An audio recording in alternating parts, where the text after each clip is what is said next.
Ach, jetzt kommt mir gerade eine Idee.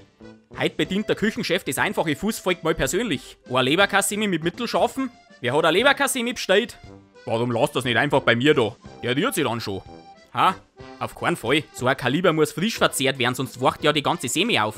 Da fällt mir gerade ein, ich hab heute noch keine Brotzeit gehabt. Also.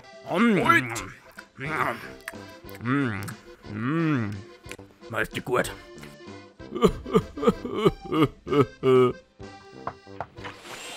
Oh. Oh. Himmlisch. Oh. Oh. Ich halt's nicht mehr aus, ich brauche jetzt unbedingt eine Leberkassemi. Oder 5. Oh, da sind's ja meine kleinen Geschmacksgranaten. Oh, ich bin im Himmel. Keine Sorge.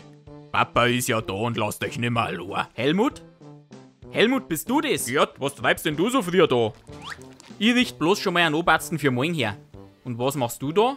Ich hab mein... Warum ist der Leberkastel so offen? Und warum schaust du so hungrig aus? Du stehst auf Leberkassemin, hab ich recht, du alter Fuchs. Ja, ich steh auf Leberkassemin. Es gibt nichts Besseres auf der Welt.